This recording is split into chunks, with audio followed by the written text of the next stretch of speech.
Alhamdulillahirabbil alamin. Assalatu wassalamu ala mursalin wa ala alihi wa sahbihi rasulillah jamaah. Bersyukur pada Allah Subhanahu wa taala karena pada malam hari ini masih diberikan nikmat sehat dan tentunya nikmat iman, karena dengan semangat keimanan orang-orang di bulan Ramadan ini masih setia di masjid untuk melaksanakan kegiatan-kegiatan di bulan suci Ramadan ini. Sallallahu berikan salam pada baginda kita Muhammad sallallahu alaihi wasallam. Allahumma shalli wa sallim wa barik ala sayyidina Muhammad.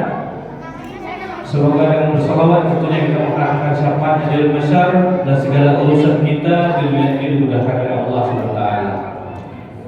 Yang kami muliakan para imam, jadi partai alim ulama yang ada di lingkungan RT 23, yang kami muliakan pengurus Masjid Al-Munawwarah beserta seluruh jajarannya, yang kami muliakan rombongan dari tim pemerintah Kampung Dayun, ada Pak Babinsa, Pak Krani, Kadus Juru Tulis, serta Bapak Ibu jemaah sholat isya dan sholat tarawih yang kami muliakan. Jadi pertama terima kasih atas kesempatan beri kepada kami. Kami di sini pertama bersilaturahmi tentunya melihat-lihat keadaan jemaah di daerah RT 23 dan juga memang kegiatan Ramadan dari awal Ramadan kita dengan perangkat-perangkat desa memang keliling Pak. Jadi tentunya nanti dalam keadaan keliling ini mungkin ada waktu juga untuk kami bisa bercengkrama dan mendengarkan mungkin masukan dan arahan dari Bapak Ibu sekalian. Dan juga kami mengucapkan selamat merayakan bulan Ramadan ini yang kita tunggu-tunggu. Saya yakin orang-orang beriman bulan yang paling ditunggunya ini adalah bulan Ramadan. Nanti di bulan Ramadan itu setelah itu akan bukan lagi merayakannya pula lagi nanti di bulan Syawal. Semoga dalam melaksanakan kegiatan bulan Ramadan ini Bapak Ibu diberikan kesehatan dan keberkahan, dan tentunya dengan harapan ini akan menjadi kebiasaan-kebiasaan nanti di bulan-bulan berikutnya.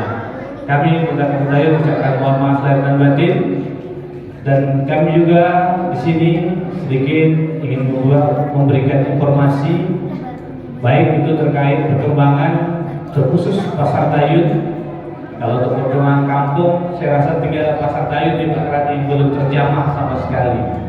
Sisanya insya Allah dari 3 dusun 24 RT hanya Pasar Dayun yang paling susah kami gunakan anggaran karena batas kewenangan yang tidak ada. Tentunya kami tak lepas di situ. Kami berharap memang pertemuan ini yang kami harapkan, karena memang keterbatasan waktu saya, baik itu kegiatan di pasar kemarin di Masjid Pasar ada beberapa kali kegiatan yang saya tak bisa hadir. Padahal saya ingin menyampaikan yang hal-hal yang perlu kita dudukkan bersama. Jadi momen ini bahkan mungkin bisa kita manfaatkan Pak RT dan pengurus masjid nantinya untuk bisa menjadi semacam membantu kami dalam bergerak dalam proses pasar ini. Jadi kami sudah berkali-kali berusaha tentunya baik itu di pemerintah daerah maupun di pusat. Namun karena keterbatasan, banyak terbatas ini ya Pak Radi, 1 tahun itu kami cuma anggaran untuk perjalanan dinas ke luar provinsi itu paling tinggi 3 kali Pak. Nah kadang saya terpakai sampai 7 kali malah kadang. Tentunya perjalanan dinas yang sangat banyak ini tidak mencukupi anggaran kami untuk bolak-balik ngurus permasalahan kita di pasar ini ke pusat. Karena kalau kita hanya di daerah, pada saat itu kita tidak tahu alur pastinya. Jadi kami berkeinginan bagaimana kalau Pak RT dan pengurus masjid ini langsunglah menjadi semacam pembentukan panitia yang bisa bersama memikirkan pasar ini Pak. Karena kalau saya sendiri kadang ada mau pertemuan berangkat ke pusat begitu misalnya, keterbatasan anggaran saya juga ada dan keterbatasan pengalaman saya juga ada untuk menceritakan historinya. Jadi kalau dapat nanti misalnya dibentuk ada 5 orang biar bisa menyampaikan hal-hal terkait pasar ini kepada masyarakat dan juga kepada pemerintah. Jadi semacam tim lah, tim 5 misalnya atau tim 9 tergantung berapanya. Nanti kalaupun ada beberapa anggaran yang dibutuhkan, tentunya bisa dirembukkan bersama supaya tidak lama. Karena kemarin dari pusat alurnya sudah dikasih kami, harus temui K3S, BSP, mungkin dekat, terus temui lagi Kementerian SDM, baru SKK Migas di pusat, baru temui Kementerian SDM, baru temui lagi ke Dirjen Kekayaan Negara. Tentunya kementerian yang bertemu ini di pusat semua Pak. Dan waktu untuk menemui mereka ini tak pula bisa sesuka kita, harus mengikuti jadwal mereka. Kadang kayak kemarin kami berangkat sampai di sana, tadi niatnya tidak nginap karena mereka minta waktunya di sore hari, tentunya ada ketinggalan pesawat terakhir jam 19.30 dan nggak bisa pulang di game malam. Mau tak mau nginap, tentunya tak dianggarkan biaya nginap, tak dianggarkan biaya transportasi lokal, tentu agak sedikit memberatkan di pemerintah kampung karena keterbatasan itu. Jadi berharap kami dengan Pak RT dan juga pengurus masjid bagaimana memikirkan bersama sehingga administrasi surat menyurat dan lain-lain itu ada kawan saya memikirkannya. Karena kalau hanya kami di kampung, kadang-kadang yang namanya manusia Pak bekerjanya terbatas. Tentunya kami berharap kalau Anda dari sini bantu bisa menggerakkan kami juga, kami menjadi ada kawan yang bergerak di semangat.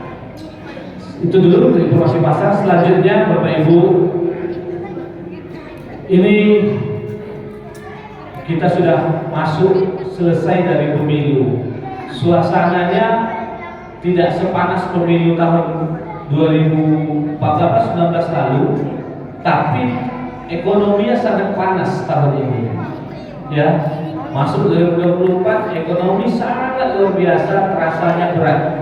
Ditambah lagi musim kemarau, ditambah buah trek kalau untuk di sini tentunya sangat berpengaruh pada ekonomi.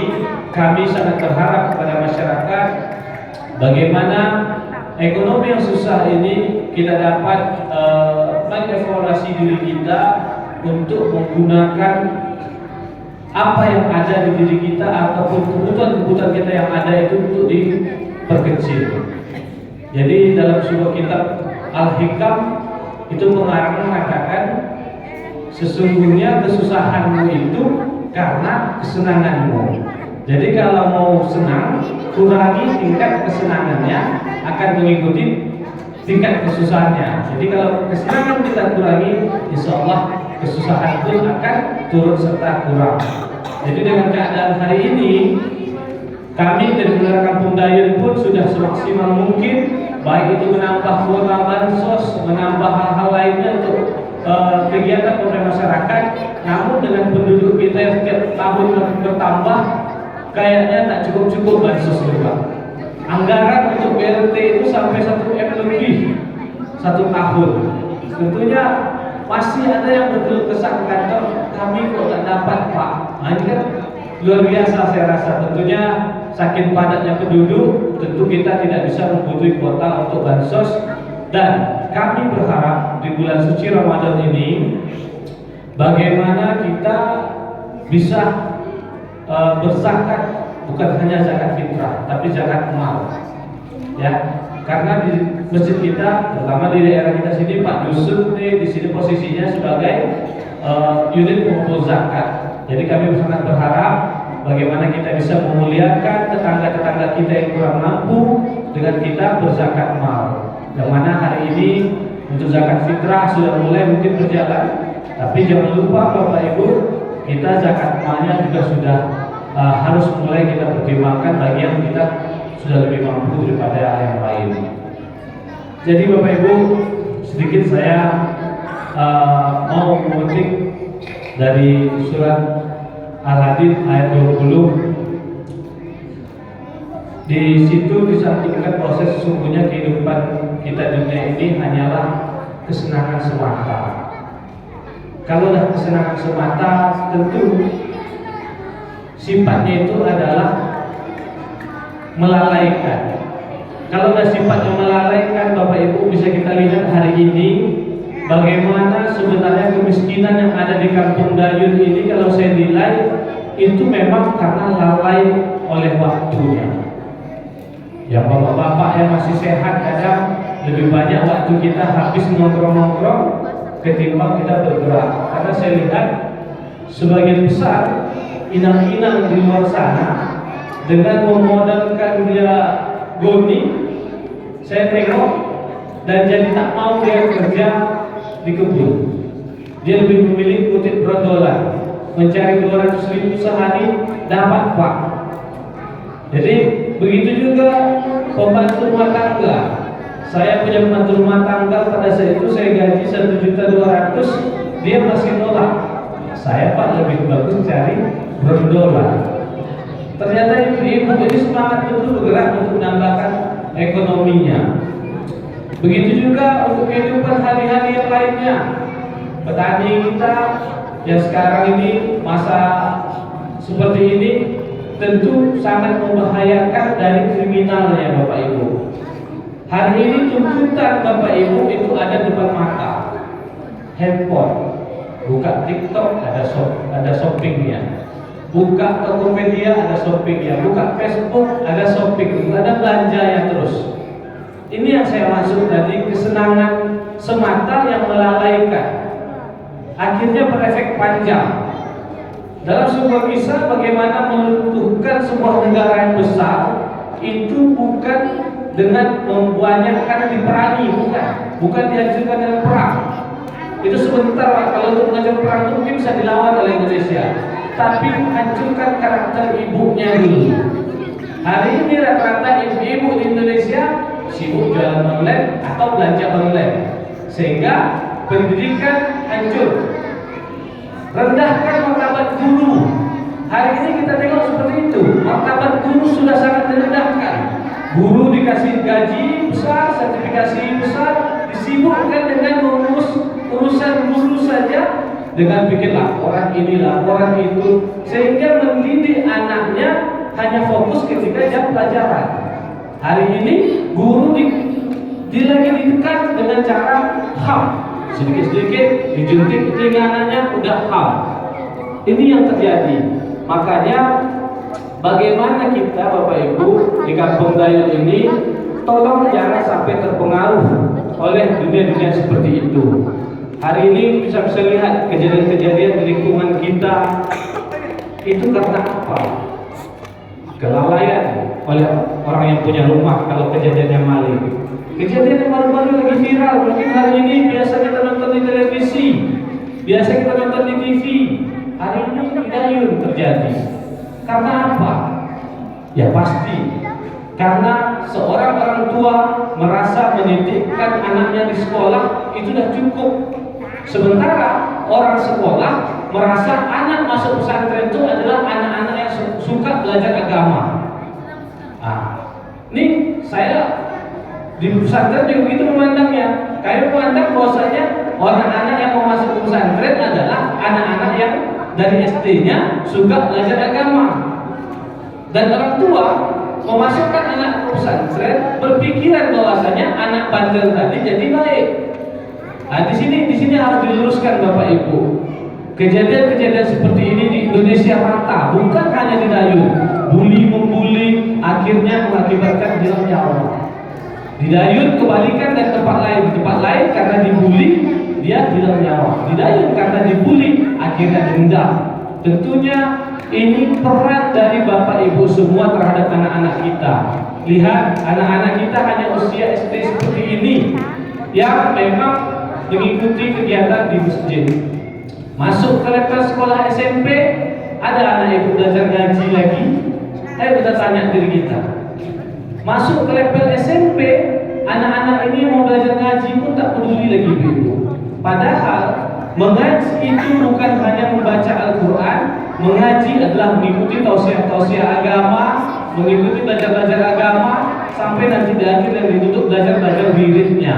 Tentunya kami berharap selaku pemerintah Kampung Dayun, kami tentunya ingin meninggalkan nanti Kampung Dayun ini, kita semua tentu ingin meninggalkan Kampung Dayun ini dengan generasi-generasi kita yang lebih baik daripada kita.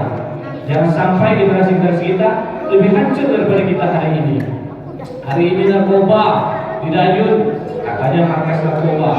LGBT di Kecamatan Dayun terbesar nomor 2. Tingkat kehamilan di bawah umur predikat 1 di Kecamatan Dayun. Aneh ya?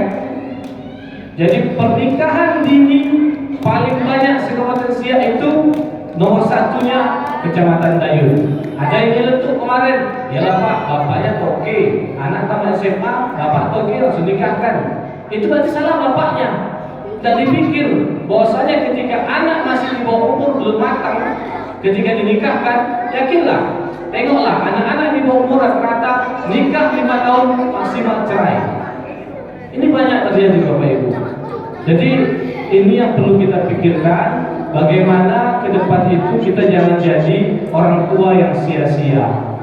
Jadi itu dulu, mohon maaf bila kurang. Dan informasi sholat id itu dia diputuskan bersama kemarin, diletakkan di lapangan Mapolres Siak, karena Pak Kapolres berhajat ingin menyampaikan petuah-petuahnya pula nanti. Untuk itu mari kita ramaikan. Bagi Bapak Ibu yang mungkin nanti mudik, kami sarankan untuk menitipkan rumahnya pada tetangga untuk perhatikan. Jangan lupa putus aliran listriknya sehingga tidak terjadi hal-hal yang tak diinginkan. Hati-hati di perjalanan, cuaca saat ini tidak menentu. Kadang-kadang mendadak banjir, mendadak hujan, walaupun cuaca panas ekstrim. Bagi Bapak Ibu yang punya kebun di Kampung Dayun, tolong jaga dari bulan Maret sampai bulan September prediksi BMKG itu El Nino, kita akan mencapai puncak kering itu berada di bulan Juli sampai bulan 9. Itu menurut prediksi BMKG. Kalau puncak kering Juli sampai 9, tentunya pasar Dayun biasanya kekurangan air. Ya, tentu dari hari ini saya sudah sampaikan, yuk sama-sama kalaupun ada waktu mau servis sumur dulu. Memang ada kurang air di data Pak RT sehingga nanti permintaan air jelas untuk berapa kakak, sehingga tidak lagi terburu-buru ketika memang pada puncak kemarau nanti kita ini tidak lagi gelagapan. Saya rasa demikian. Mohon maaf bila kurang. Bila topik hidayah. Wassalamualaikum warahmatullahi wabarakatuh.